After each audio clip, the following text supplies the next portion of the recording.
नमस्कार दोस्तों, आपके अपने YouTube चैनल में फिर से एक बार स्वागत है।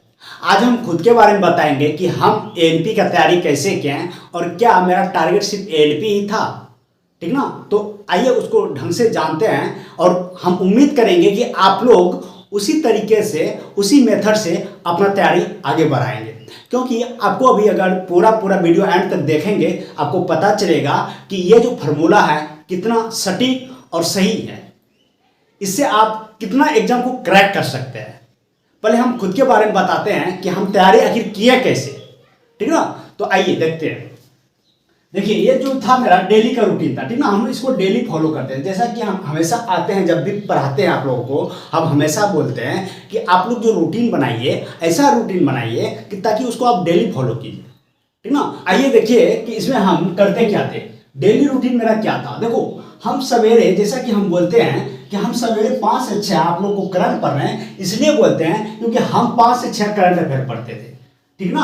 5 से 6 करंट अफेयर पढ़ते थे। हम सवेरे सो के जग जाते थे भैया। हम 9 से 10 बजे रात में सो जाते थे और सवेरे मेरा आदत था 5 बजे भोर में एकदम फ्रेश होकर के बैठ जाना, ठीक ना। तो 5 बजे तक, 5 से 6 हम क्या पढ़ते थे, करंट पढ़ते थे। करंट में क्या पढ़ते थे, प्रतियोगिता दर्पण जो आपका महीना वाला आता है और वार्षिकांक आता है, दोनों पढ़ते थे 1 घंटा, ओनली 1 आवर्स पढ़ते थे, ठीक ना। इसमें हमको दोनों को पढ़ना होता है।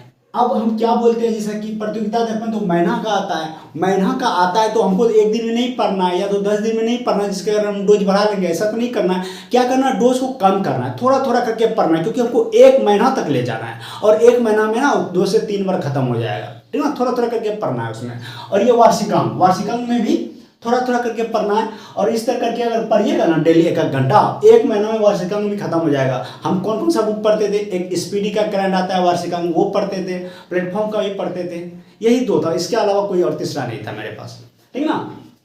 बाकी देखो 6 से 8:30, जैसा कि हम रोज बोलते हैं आप लोगों को टेस्ट जरूर लगाइए, ठीक ना। जब टेस्ट आप लगाएंगे तभी आपको पता चलेगा कितना आप जो पढ़े हैं उसमें से कितना किए हैं और कितना आप गलत किए हैं, ये चीज पता चलेगा। इसलिए आप टेस्ट रोज जरूर लगाइए। तो 6 से 8:30 टेस्ट लगाते थे। टेस्ट तो भैया 2100 क्वेश्चन हम देखते थे, ठीक ना। लेकिन हम क्या करते थे, टेस्ट जैसा कि बोले हम ऑफलाइन देते थे, ऑनलाइन टेस्ट हम नहीं देते थे।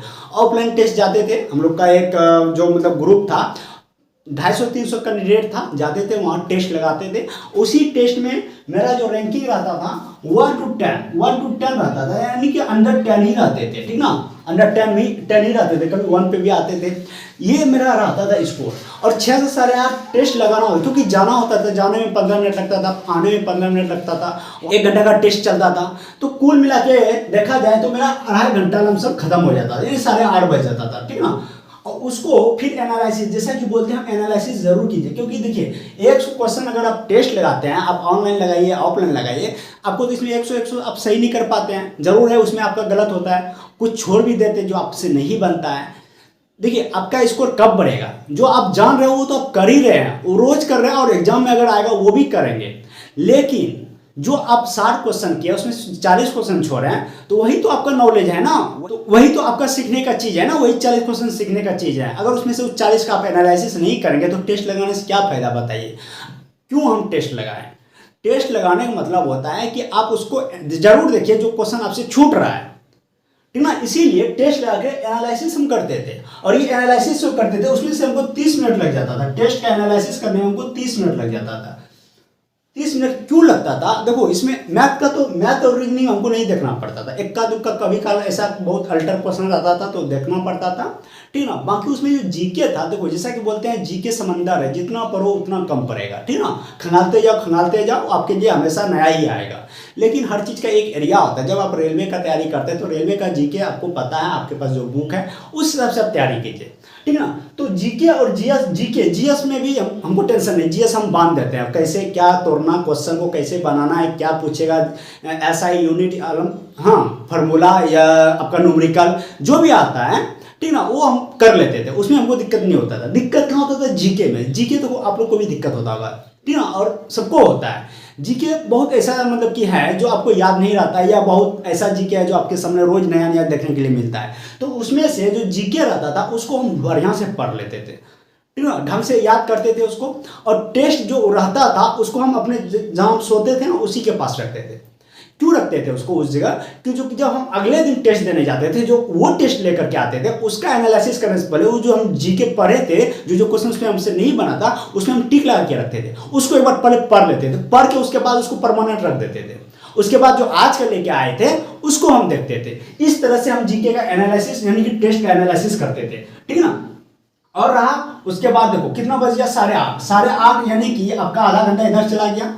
अब देखो 8:30 बजे तक टेस्ट लगाए, 9 से 12, 9 से 12 हम क्या करते थे, देखो 9 से 10 1 घंटा मैथ पढ़ते थे। बोलो भैया 1 घंटा रोज मैथ क्या पढ़ना, हम रोज नहीं पढ़ते थे। मैथ के बारे में बताते हैं, मैथ रोज नहीं पढ़ते थे क्योंकि मैथ मेरा शुरू से ही अच्छा खासा रहा है, ठीक ना। और इसमें शुरू में हम थोड़ा सा टाइम दिए, जैसा कि आप लोग को बोलते हैं कि रोज आप 2 घंटा दो टाइम, मैथ में रोज 2 घंटा देंगे तो आपका बेसिक से पूरा एक एक चैप्टर क्लियर हो जाएगा। जब आप एक एक चैप्टर को क्लियर करेंगे तो आपको फिर दिक्कत नहीं होगा, कभी नहीं होगा, लाइफ में कभी दिक्कत नहीं होगा। इसमें से जो बुक था मेरे पास, एक था RS अग्रवाल का, दूसरा था शाहिद अहमद का, ठीक ना। एक MB प्रकाशन का SSC का बुक आता है, वो था। हम यही 3 बुक बनाए, ठीक ना। इसी 3 बुक से पढ़े और अच्छा खासा स्कोर किया। तो जिसके कारण क्या हुआ ना, हम इसको बेसिक से जो चैप्टर वाइज क्लियर करके रखे थे, हमको दिक्कत ही नहीं हुआ। हम रोज मैथ नहीं पढ़ते थे, मैथ का जो हम टाइम लिखे 9 से 10 हम रोज नहीं पढ़ते थे। इसमें तो हम करते क्या थे, जिंदा होता है ना, किसी चीज को जिंदा रखना आपके अंदर, इसमें हम ये करते थे कि 1 घंटा तो हमको नहीं देते थे। इसमें हम ये करते थे जैसे कि जितना भी चैप्टर है ओवरऑल चैप्टर, उसमें हम देखते थे कि हमको जैसे कि आज हम परसेंटेज का एक चैप्टर निकालिए, ठीक ना, या फिर प्रॉफिट एंड लॉस का निकालिए, या फिर एडवांस मैथ का कोई चैप्टर निकालिए। हम ऊपर से हम क्या बोलते हैं कि अभी जैसे ग्रुप डी के लिए आपके पास कम टाइम है, अभी हमको क्या करना है। देखो इसमें से अगर अभी आप टाइम को अगर सही से अगर यूज करना सीख जाओगे तो जरूर है आप एग्जाम को करेक्ट कर जाओगे। हम ये करते थे कि जैसे एडवांस मैथ का एक चैप्टर है ना, या फिर परसेंटेज का हम निकाल लेते थे, उसमें हम देखते थे कौन कौन सा सवाल है, किस किस टाइप का है। हाँ, ऊपर से दिमाग से देखते थे और दोहराते थे कि ये सवाल ऐसे बनेगा, दिमाग से, मतलब उसको पेन नहीं चलाते, दिमाग ये ऐसे बनेगा, हाँ इसका आंसर हम नहीं, हमको आंसर से मतलब नहीं था, ये ऐसे बनेगा, ये इस टाइप का सवाल है, बस हो गया।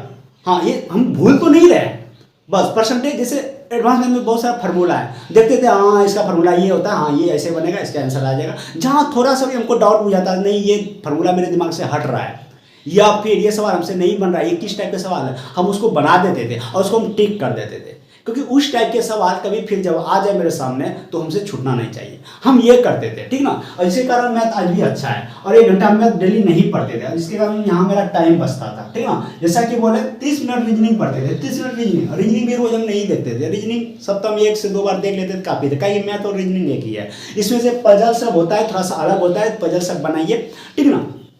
तो इसमें से हम सप्ताह में 2 बार 3 बार देखते थे, ज़्यादा नहीं देखते थे। तो यहाँ मेरा 1-1.5 घंटा, जो 9 से 10 1 घंटा, यहाँ 30 मिनट, यहाँ 1.5 घंटा मेरा बचता था, ठीक ना। 1-1.5 घंटा मेरा बच जाता था। क्यों? क्योंकि हम जैसा कि बोले हम चैप्टर वाइज इसको शुरू में ही क्लियर किए, ठीक ना। और यहाँ पर एनालिसिस रोज करते थे, यानी कि आप देख रहे हैं 9 से 12 3 घंटा हो रहा है, 3 घंटा में आधा घंटा मेरा रोज जाता था, बच रहा था कितना, 2.5 घंटा। 2.5 घंटा में कभी कल मैथ और रीजनिंग में जाता था, बाकी हम नहीं देते। 2.5 घंटा हमको बचता था। 2.5 घंटा में करते क्या थे, हम जीके पढ़ते थे, जीके और जिया। जैसा कि बोले हम लोग 5 से 6 लड़का का एक ग्रुप था, जो शाम में रूम में ही ओरल टेस्ट चलता था, ठीक ना। ओरल टेस्ट का टाइम रखे थे हम 6 से 8 ओरल टेस्ट रखे थे हम। और ओरल टेस्ट में हम लोग फिक्स करते थे कि कितना पढ़ के कल आना है। जैसे आज ओरल टेस्ट होगा, पूछ लिया, उसी टाइम सिलेबस बताते थे, चलो देखो हिस्ट्री का इतना पढ़ के आना है, ज्योग्राफी का इतना पढ़ के आना है। जैसा कि हम बताते हैं अभी, जैसे कि स्क्रीन पर देख रहे हैं कि एक दिन में इतना ही पढ़ना है, ठीक ना, इतना पढ़ के आना बस। जीके हिस्ट्री का भी इतना ही, ज्योग्राफी का इतना ही, इकोनॉमिक्स का इतना ही, विज्ञान एवं प्रौद्योगिकी का इतना ही, खेलकूद का इतना ही, मतलब फिक्स कर देते, इतना ही पढ़ के आना है और इतना ही पढ़ के आना है। और सबसे क्वेश्चन पूछा पूछी क्या जाएगा, 6 से 8 बज जाता, 2 घंटा पूछा पूछी होता था।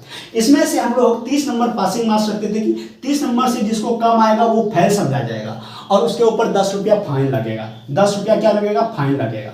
और ये जो पैसा आता था, इससे क्या होता था, जैसे कोई बुक लाना है या कुछ कलम लेना है, ठीक ना, तो ये चीज हम लोग करते थे। तो 6 से 8 उसमें चला जाता था, ठीक ना। देखो 2.5 घंटा हम क्या बोले कि यहाँ पर ही हम लोग सिलेबस फिक्स करते थे सारा।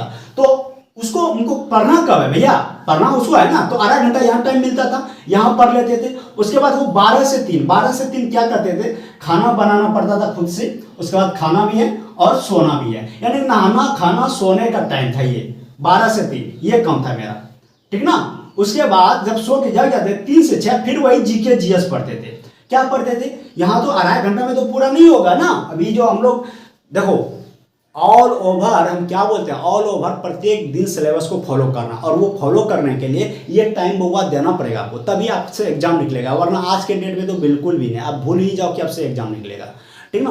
तो ये अढ़ाई घंटा 3 से 6 फिर से वही जीके जीएस जो हम लोग का जो मतलब कि रोज का टारगेट था, जो सामने ऑर्डर होता था, उसमें जो हम 2.5 घंटा यहाँ पढ़ लेते थे, 2.5 घंटा में पूरा नहीं हो पाता था, जो बच जाता था उसको हम यहाँ पढ़ते थे सामने, 3 से 6 पढ़ते थे।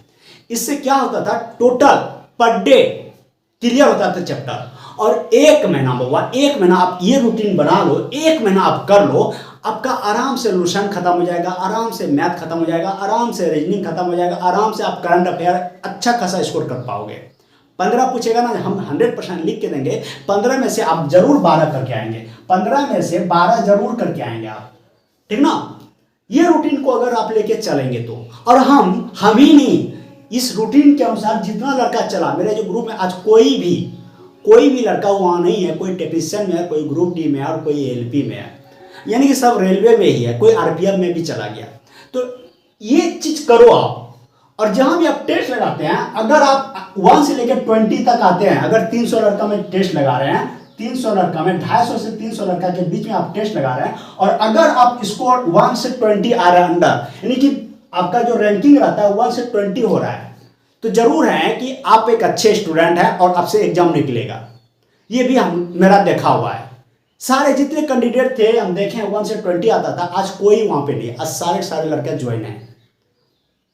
तो हम यही कहेंगे कि आप इस मेथड को, इस रूल को जरूर फॉलो कीजिए। और हम जो बुक पढ़े हैं, हम कौन कौन से बुक पढ़े हैं वो भी हम बताते हैं। हम सिर्फ देखो, हम लुसेंट पढ़े हैं, हाँ जीके का बात कर रहे हैं, जीके जैसे लुसेंट पढ़े हैं। एक रिमाइंडर आता है, ठीक है, रिमाइंडर आता है। एक रेलवे का यूनिक आता है, हाँ, एक यूनिक प्लस आता है, ठीक है ना, यूनिक प्लस, लुसेंट हो गया, रिमाइंडर हो गया, यूनिक प्लस हो गया, और एक स्पीडी जो आपका रेलवे का आता है, स्पीडी, और एक घटना चक्र, ठीक ना। यानी कि जीके का अगर देखा जाए तो घटना चक्र हो गया, स्पीडी हो गया, लुसेंट हो गया, रिमाइंडर हो गया, और यूनिक प्लस हो गया। इसके अलावा मेरे पास कोई भी बुक नहीं था, और इसके अलावा मैंने कोई बुक पढ़ा भी नहीं।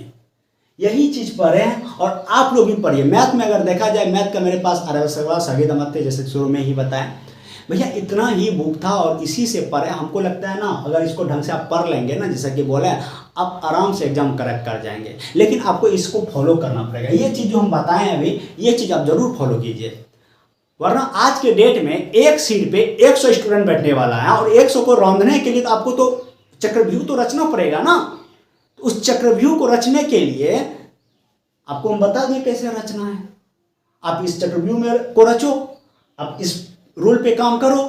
देखो, आप 3 महीना में बोलने लगेंगे, 3 महीना में ऐसे ऐसे उड़ने लगेंगे। आप ज़्यादा टाइम नहीं देना पड़ेगा, ओनली 3 मंथ में आप ऐसे ऐसे उड़ने लगेंगे। जो भी किए हैं आप, जो भी आपसे गलती हुआ है, पछतावा ना करके, आप सारी चीज़ को भूल करके आप इस रूल पे चलिए, आपसे एग्जाम निकलेगा। ये मेरा दावा है, ठीक है।